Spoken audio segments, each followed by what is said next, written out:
Namaste. And welcome to the 14th chapter in Book 2, Part 2, Part 1 of Sri Aurobindo's The Life Divine. This chapter is entitled The Origin and Remedy of Falsehood, Error, Wrong, and Evil. This is not a chapter that appeared in the Arya. This was written as Sri Aurobindo revised and enlarged his argument in the Life Divine. We'll see specifically why he needed to in just a couple of minutes, but let's note now that until the final 6 chapters of the book, this is the last new chapter that he composed. He has been discussing, of course, the nature of ignorance and how it is a compression, you might say, of consciousness force, of that aspect of Satchit Ananda which turns deliberately towards manifestation and using its will and its executive power of tapas condenses its consciousness. And it is from that condensation that ignorance may emerge, need not emerge, and does not emerge in the divine consciousness itself, but can eventually manifest in the involved universe. Why does that happen? He's been at pains to describe that. Now, having described what is the nature of the ignorance, how it arises at all, now he looks to its farther result, what the consequences of that original separation from that state in which being can ignore itself as it focuses on a particular mission, what might arise from it. He has again a number of mottos with which the chapter begins. And these are taken from the Gita, from several Upanishads, even from the Rig Veda. Let's go through them. The Lord, Vibhu, accepts the sin and the virtue of none. Sin, papam, virtue, sukritam. Because knowledge, jnanam, is veiled, avritam, by ignorance, ajnana. Mortal men, or those beings who are born, jantovaha, are deluded, muhyanti. So this Lord, Vibhu, you can imagine, Bhu means like being. Vibhu is that which allows things to come into being. So the master of existence, all that flows into becoming, comes out of him, and he is its master. Accepts sin and virtue of none, because he is really beyond that. We, not seeing that essence, seeing only the play, become engrossed in that, in the ignorance, ignoring what is behind, and are deluded. The Lord, however, is not deluded by the play. Then Sri Aurobindo goes to the Maitri Upanishad. And this is an interesting selection here. They live according to another idea of self, Atman, than the reality, deluded, attached, expressing a falsehood, as if by enchantment they see the false as the true.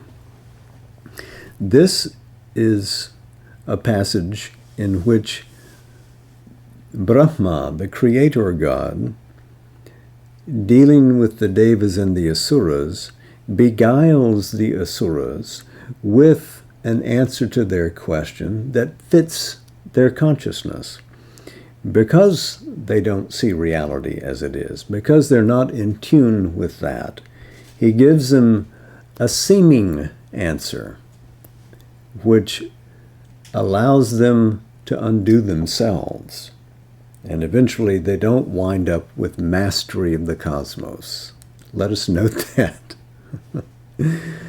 This is bringing in the Devas and the Asuras, like the section in the Chandogya Upanishad 8.7, in which Indra, representing the gods, the Devas, and Virochana, representing the Titans, the Asuras, are pitted against each other, and how things work out eventually in the favor of the gods is depicted there. So both of these Upanishads describing how it is that the Asura, reaching for the limited, reaching for the thing that you can grab right now, are grabbing at only a piece of the larger reality, and so cannot ultimately win by doing that. They ultimately undermine and destroy their own possibilities. So let's move now to the third, which is the Mundaka Upanishad. This selection says, they live and move in the ignorance, avidya, and go round and round, battered and stumbling, like blind men led by one who is blind. Moving in the ignorance. What is not knowledge? What is not knowledge is not integral. What is not knowledge is not aware of the essence from which all this comes. So when we live outside of knowledge of that essence, we are beaten, we are coerced by nature, and we cannot find our way to truth. He goes back to the Gita for the fourth selection. One whose intelligence has attained to unity, buddhi yukta, casts away from him both sin and virtue. So if we take our consciousness back to the real, which is behind the appearances, and live in that, then neither sin and or virtue attach themselves to you.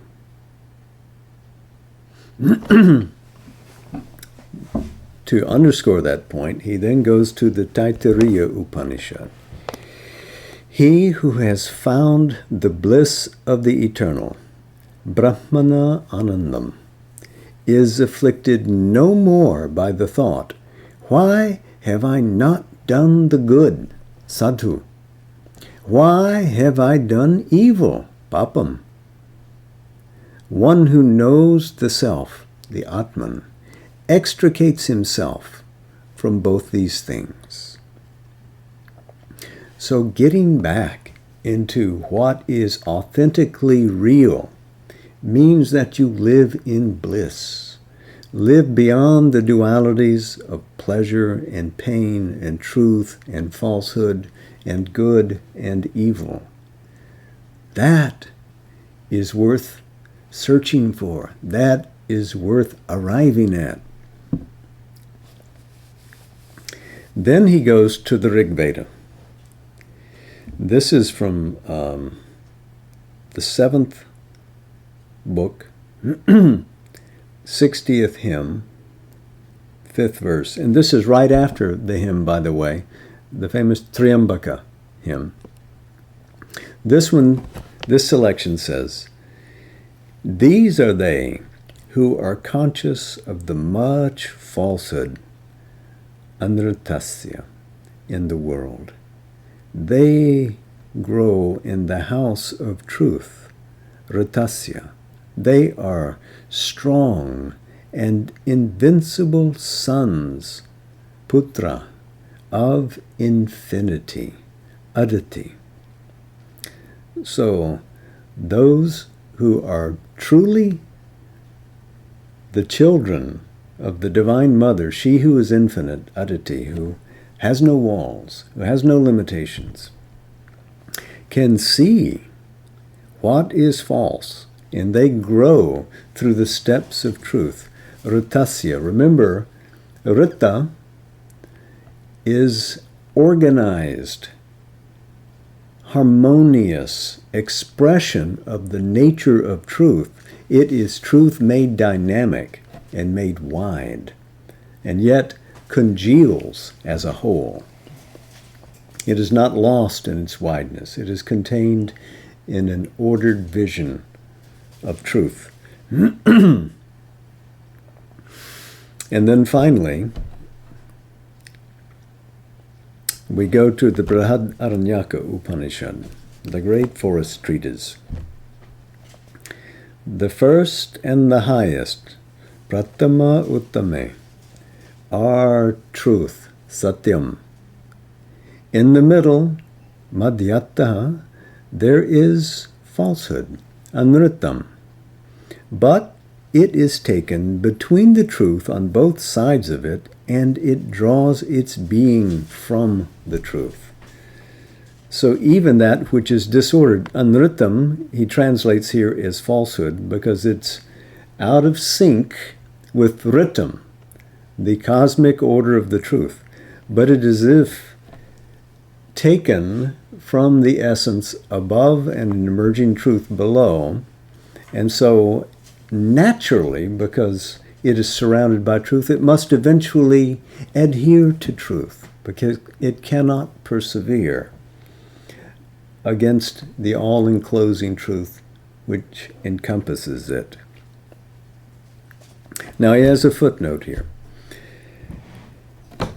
The truth of the physical reality and the truth of the spiritual and superconscient reality. Into the intermediate subjective and mental realities which stand between them, falsehood can enter. But it takes either truth from above or truth from below as the substance out of which it builds itself, and both are pressing upon it to turn its misconstructions into truth of life and truth of spirit. So in this way, he's drawn from both Veda and Vedanta to establish what he means to say in this chapter as we look into the nature of falsehood and evil. So let's begin.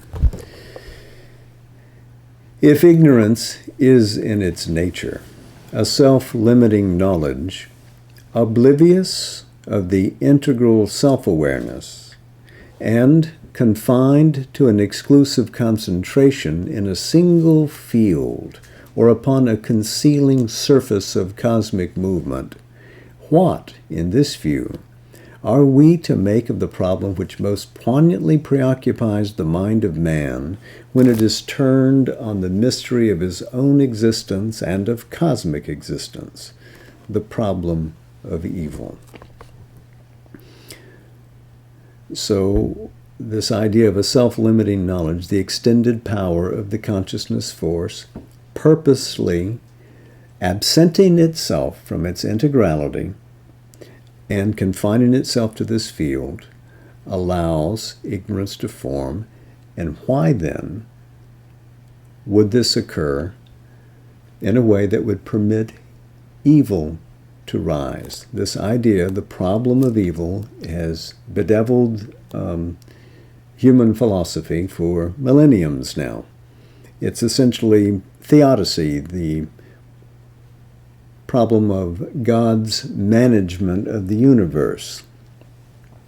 This idea of theodicy, that is Leibniz's term, but Plotinus and Augustus and Irenaeus before him also treated this problem. So it is something long discussed over a couple of thousand years. Sri Aurobindo has his own perspective of this and looks at these oppositional terms, truth, falsehood, etc., as logically appealing but inaccurate because they treat these things as existential equals, ignoring the ontological context in which they occur, the range of being in which they occur, and he's going to focus upon that error. He continues, a limited knowledge, supported by a secret all-wisdom as an instrument for working out within the necessary limitations a restricted world order, may be admitted as an intelligible process of the universal consciousness and energy, Chit Shakti.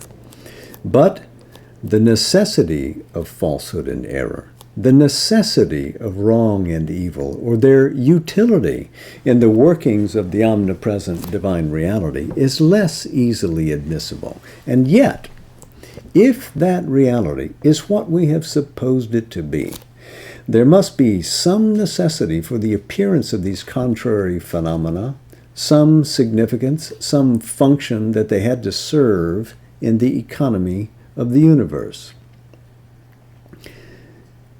We have to answer that because he has implied this in the last chapter, so now he must explain why. Why this purpose permits this to arise. For in the complete and inalienable self-knowledge of the Brahman, which is necessarily all knowledge, since all this that is the Brahman, such phenomena cannot have come in as a chance, an intervening accident, an involuntary forgetfulness or confusion of the consciousness force of the all-wise in the cosmos, or an ugly contretemps for which the indwelling spirit was not prepared, and of which it is the prisoner erring in a labyrinth with the utmost difficulty of escape.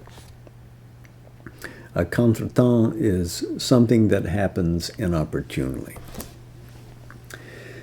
So, an accident has been foisted upon the spirit has become confused. Although it is all wise, it took this step and didn't expect to tumble into ignorance? No.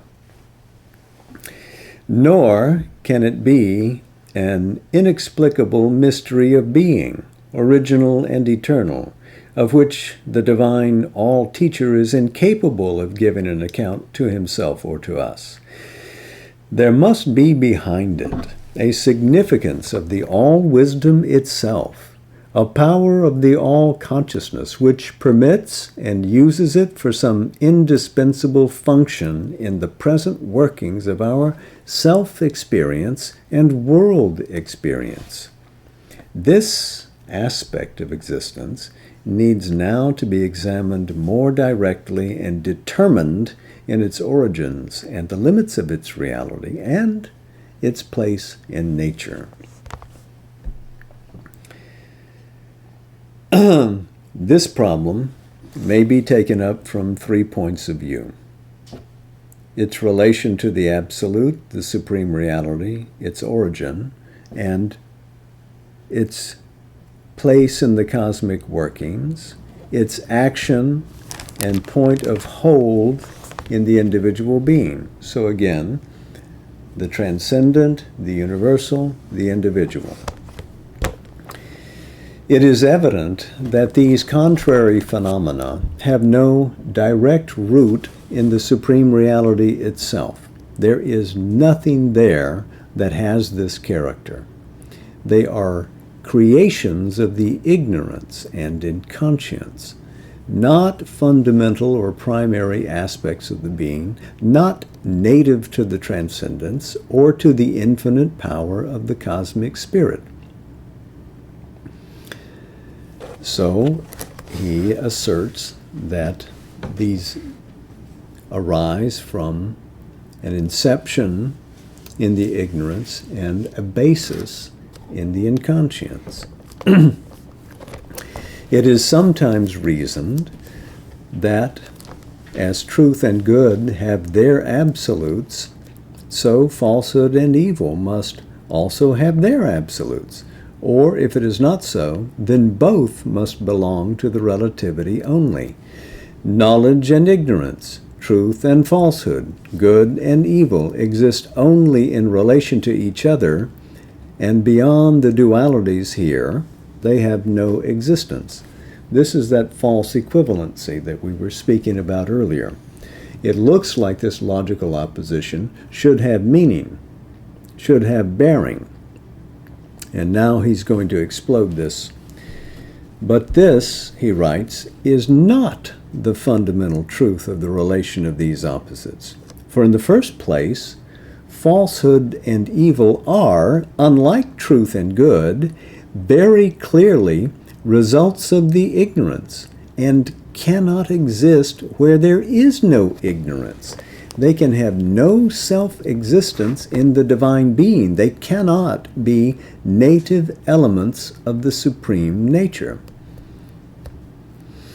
Satchidananda, complete, infinite, real being which is conscious of itself, and with that experience of delight, cannot be the father directly of this ignorance.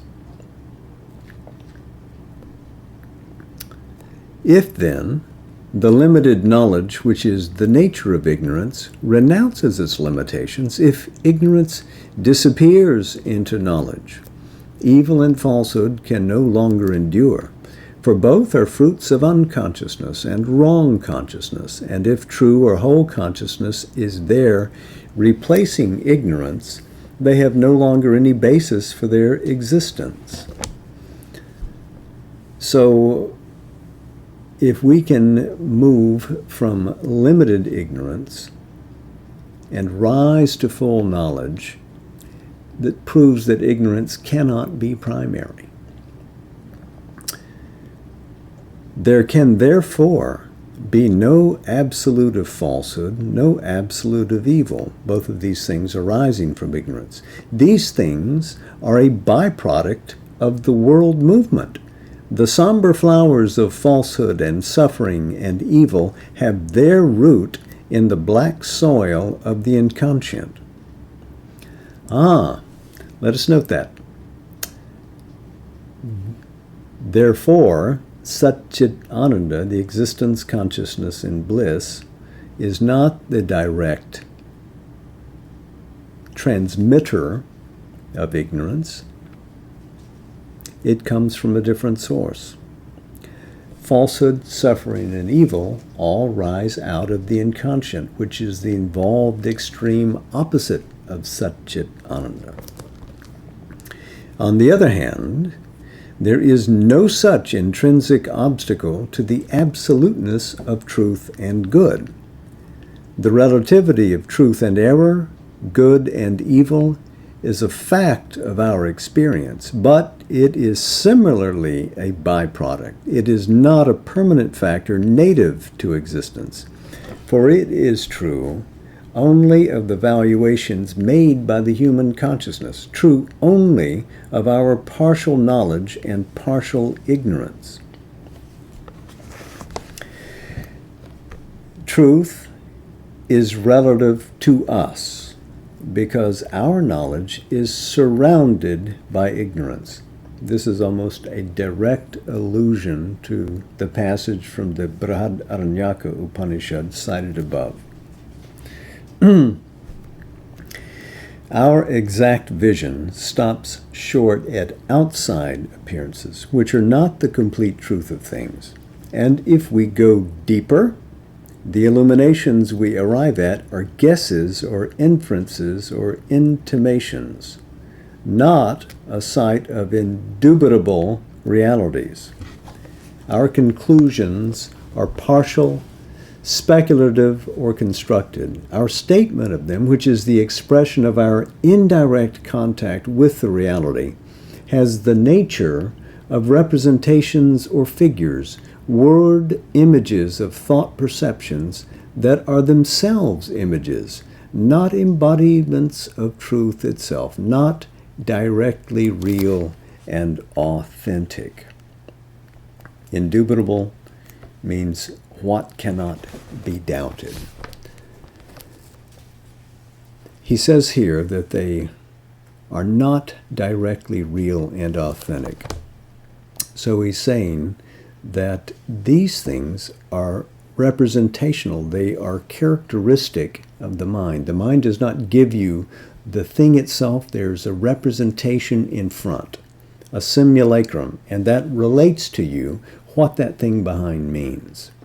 But while that might be characteristic of the mind, what is characteristic of the true consciousness, let us say the supramental consciousness, is the real idea. What it conceives is already a reality. It cannot conceive of anything which is not real, which has falsified capacity within it. What it sees is real and true. The term authentic, by the way, means genuine, true. It comes from the Greek, authentikos, warranted, based on the idea of autos, which means self. So the real, sat, is pouring out authentic manifestation because it's coming out of its own perfect selfhood.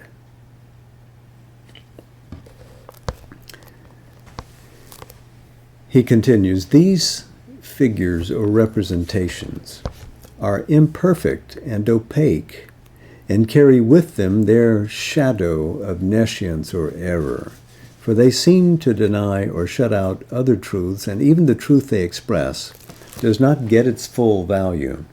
It is an end or edge of it that projects into form, and the rest is left in the shadow, unseen or disfigured or uncertainly visible. So dealing with externalities, and this is a poetic description, it might almost be said that no mental statement of things can be altogether true. It is not truth bodied, pure and nude, but a draped figure. Often it is only the drapery that is visible. Again, this is an allusion to the representational aspect of the mind. You don't perceive the reality behind the Ding an sich. You see something covering it. And that covering you take to be the real when we perceive something from ignorance. This is the nature of truth and what we call falsehood. He continues, but this character does not apply to truth perceived by a direct action of consciousness or to the truth of knowledge by identity.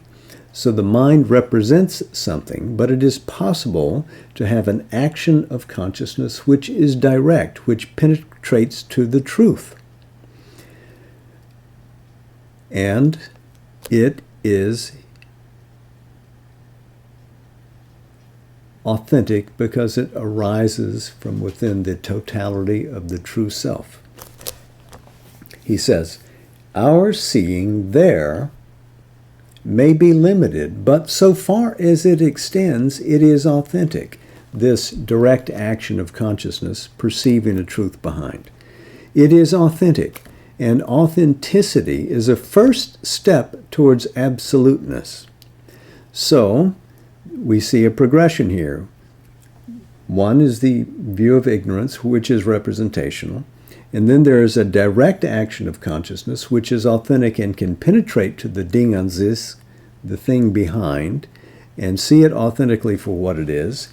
And that can lead us to an absoluteness of vision, which is not simply mental, but which moves into the supra-rational.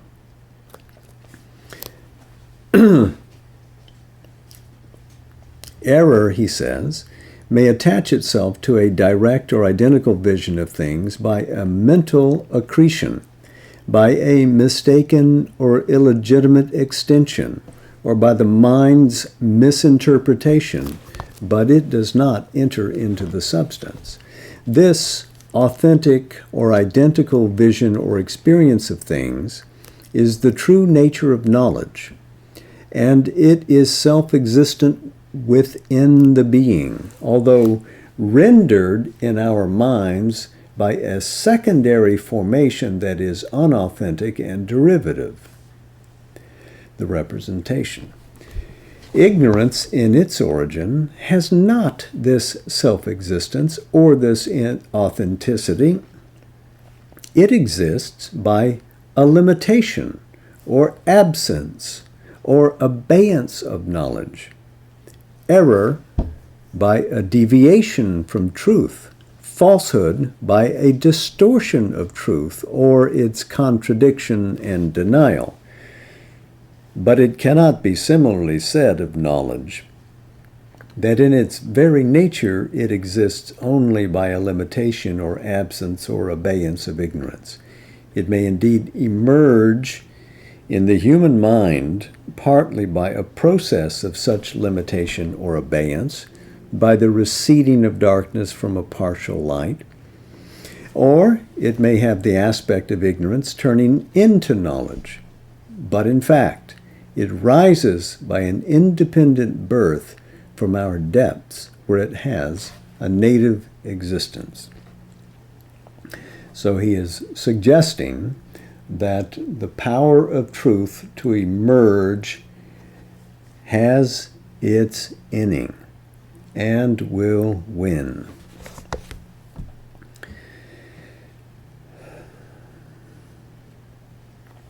Again, of good and evil it can be said that one exists by true consciousness, the other survives only by wrong consciousness. If there is an unmixed true consciousness, good alone can exist. It is no longer mixed with evil or formed in its presence. Human values of good and evil, as of truth and error, are indeed uncertain and relative. What is held as truth in one place or time is held in another place or time to be error. What is regarded as good is elsewhere or in other times regarded as evil. We find, too, that what we call evil results in good. What we call good results in evil.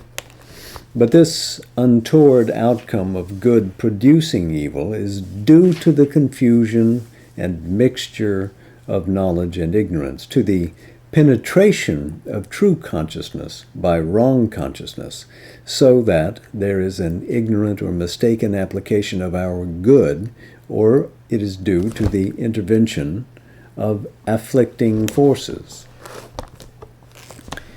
In the opposite case of evil producing good, the happier and contradictory result is due to the intervention of some true consciousness and force acting behind and in spite of wrong consciousness and wrong will, or it is due to the intervention of redressing forces.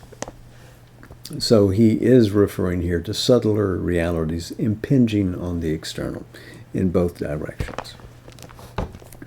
This relativity, this mixture, is a circumstance of human mentality and the workings of the cosmic force in human life. It is not the fundamental truth of good and evil. It might be objected that physical evil, such as pain and most bodily suffering, is independent of knowledge and ignorance, of right and wrong consciousness, inherent in physical nature. But fundamentally, all pain and suffering are the result of an insufficient consciousness force in the surface being, which makes it unable to deal rightly with self and nature, or unable to assimilate and to harmonize itself with the contacts of the universal energy. They would not exist if in us there were an integral presence of the luminous consciousness and the divine force of an integral being. So, if the higher triplicity, if Satchit Ananda could fully manifest, that's the consciousness and force, Chit Shakti, could fully manifest its integrality in our being, and we live in full concert with nature, so that whatever wave she sent passing through us could be felt in its right context, and with that universal being supporting it, then we would not have the same experience of pain and suffering.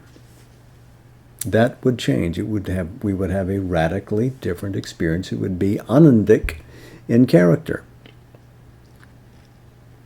So all of this is talking about good and evil, etc., and truth and falsehood.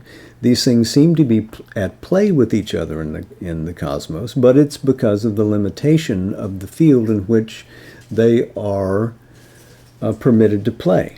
It is not definitive of that from which they come, and they do not describe absolutes pitted against each other. Truth may come from an absolute. Falsehood does not come from the same absolute, there being only one absolute. It arises from the play of nature, not from the origination of Satchit Ananda. So back to his argument now. Therefore, the relation of truth to falsehood, of good to evil, is not a mutual dependence, but it is in the nature of a contradiction, as of light and shadow. A shadow depends on light for its existence, but light does not depend for its existence on the shadow. The relation between the absolute and these contraries of some of its fundamental aspects is not that they are opposite fundamental aspects of the absolute. Falsehood and evil have no fundamentality, no power of infinity or eternal being, no self-existence, even by latency in the self-existent, no authenticity of an original inherence. And again, inherence means sticking fast. Inherence means something existing inside something else. So, in other words, falsehood and evil do not exist in the absolute. They have no home there. It is no doubt a fact that once truth or good manifests, the conception of falsehood and evil becomes a possibility. For whenever there is an affirmation, its negation becomes conceivable. And the manifestation of existence, consciousness, and delight made the manifestation of non-existence, inconscience, insensibility conceivable, and because conceivable, therefore, in a way, inevitable.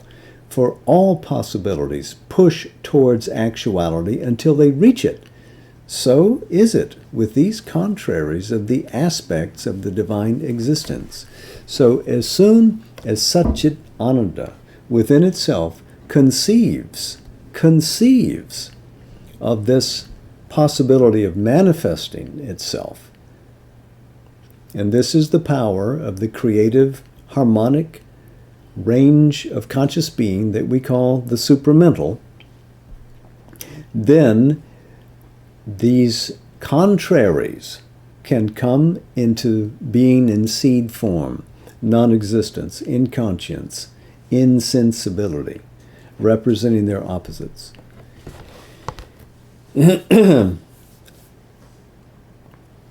But what consciousness conceives comes into becoming, let us say, when it enters into this triple world of mind, life, and matter, not so much into being. Being belongs to that. Yes, becoming is an extension of that into the play of the universe we deal with.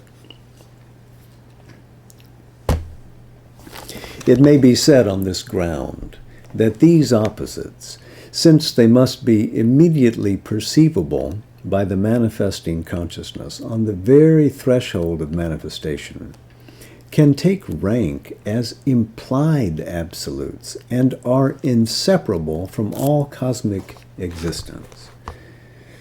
But it must first be noted that it is only in cosmic manifestation that they become possible. They cannot pre-exist in the timeless being, for they are incompatible with the unity and bliss that are its substance. He is relentless and he is consistent on that subject, yes? In cosmos, pardon me. In cosmos also, they cannot come into being except by a limitation of truth and good into partial and relative forms, and by a breaking up of the unity of existence and consciousness into separative consciousness and separative being. For where there is oneness and complete mutuality of consciousness force, even in multiplicity and diversity, there truth of self-knowledge and mutual knowledge is automatic, and error of self-ignorance and mutual ignorance is impossible. Again, this stands good as a definition of what is the nature of the supramental consciousness. So, too, where truth exists as a whole on a basis of self-aware oneness, falsehood cannot enter, and evil is shut out by the exclusion of wrong consciousness and wrong will and their dynamization of falsehood and error. As soon as separateness enters, these things also can enter. But even this simultaneity is not inevitable if there is sufficient mutuality, even in the absence of an active sense of oneness, and if the separate beings do not transgress or deviate from their norms of limited knowledge, harmony and truth can still be sovereign, and evil will have no gate of entry. So he's describing here an ideal state of mind in which it is possible to maintain the felt presence of the sovereign oneness of that true being, even in expressed manifestation, even in diversity. It is possible. There is, therefore, no authentic, inevitable cosmicity of falsehood and evil, even as there is no absoluteness. So in other words, at a universal level, too, this falsehood and evil need not exist in the higher ranges of the mental consciousness, which is the origin, as we have learned, of this separability. They are circumstances or results that arise only at a certain stage when separativeness culminates in opposition and ignorance, in a positive unconsciousness of knowledge and a resultant wrong consciousness and wrong knowledge with its content of wrong will, wrong feeling, wrong action, and wrong reaction. The question is, at what juncture of cosmic manifestation the opposites enter in? For it may be either at some stage of the increasing involution of consciousness in separative mind and life, or only after the plunge into inconscience at the basis below matter of this universe. This resolves itself into the question whether falsehood, error, wrong, and evil exist originally in the mental and vital planes and are native to mind and life, or are proper only to the material manifestation because inflicted on mind and life there by the obscurity arising from the inconscience. So who do we blame? The divisive powers of mind and life, or the darkness of the inconscience? It may be questioned, too, whether, if they do exist in supraphysical mind and life, they were original and inevitable there, for they may rather have entered in as a consequence or a supraphysical extension from the material manifestation. Or if that is untenable, it may be that they arose as an enabling supraphysical affirmation in the universal mind and life, a precedent necessity for their appearance in that manifestation, to which they more naturally belong as an inevitable outcome of the creative inconscience. And there we will leave ourselves hanging until we meet next with that large question yet to answer. And let me mention that next week is actually Christmas Day, and I know that many are obligated for family functions that day. So here in Pensacola on the 25th, we'll have a meeting on Sunday evening, and we'll read something from the Mother. We won't have a Zoom session that night, but we will resume next on January 1st, the first day of the new year, and we will continue working in this field of falsehood, error, wrong, and evil, but we will bring to it a new light, shall we? On January 1st, then, we'll reconvene on Zoom and take up the next section in the Life Divine. So, before we go this evening, I thought we would pair what we're reading in the Life Divine with what Sri Aurobindo described in Savitri. This is from Book 2, the Book of the Traveler of the Worlds.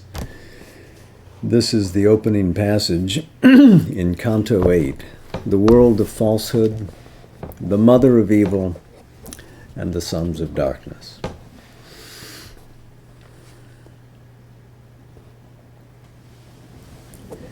Then could he see the hidden heart of night, the labor of its stark unconsciousness revealed the endless, terrible inane.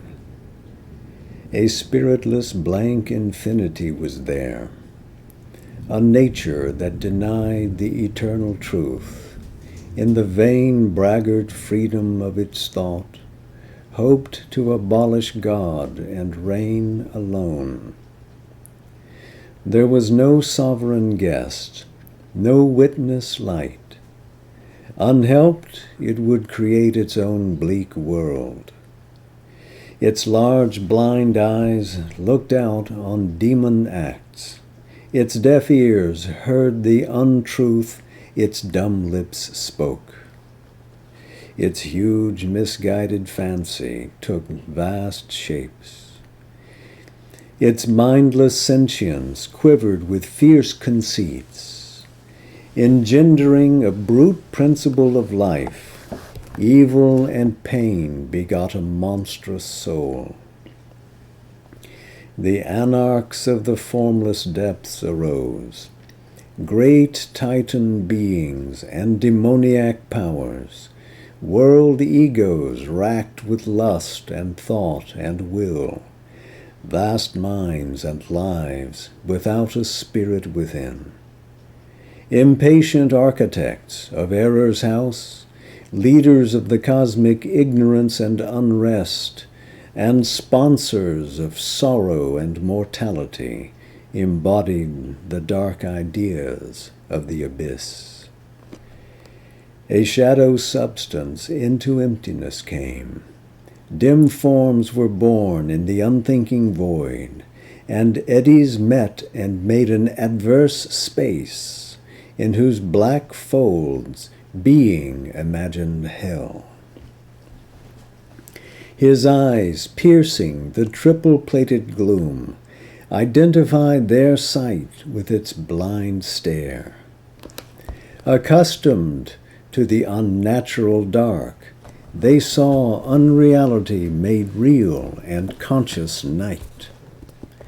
A violent, fierce, and formidable world, an ancient womb of huge, calamitous dreams, coiled like a larva in the obscurity that keeps it from the spear points of heaven's stars. It was the gate of a false infinite, an eternity of disastrous absolutes, an immense negation of spiritual things. All once self-luminous in the spirit's sphere, turned now into their own dark contraries. Being collapsed into a pointless void that yet was a zero parent of the worlds. Inconscience, swallowing up the cosmic mind, produced a universe from its lethal sleep.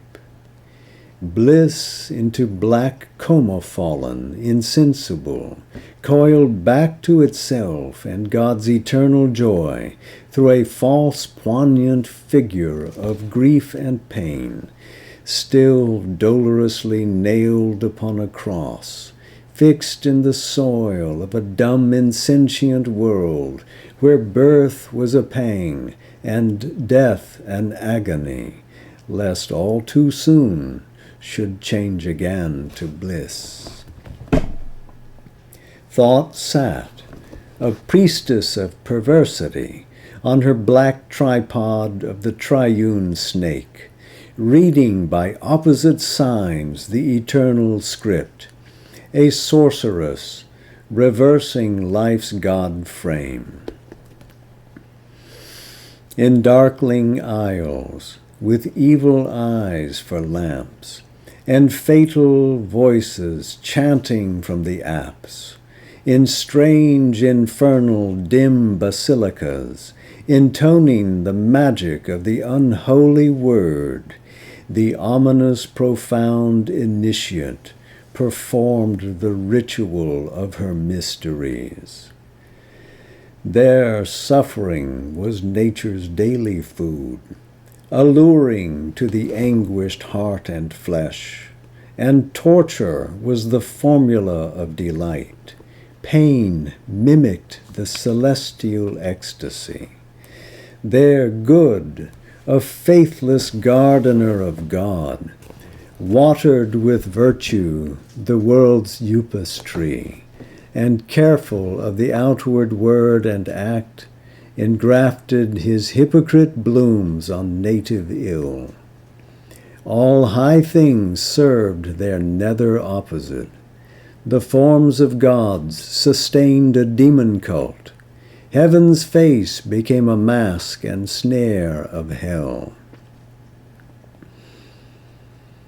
There, in the heart of vain phenomenon, in an enormous action's writhen core, he saw a shape, illimitable and vague, sitting on death, who swallows all things born. A chill, fixed face, with dire and motionless eyes, her dreadful trident in her shadowy hand outstretched, she pierced all creatures with one fate.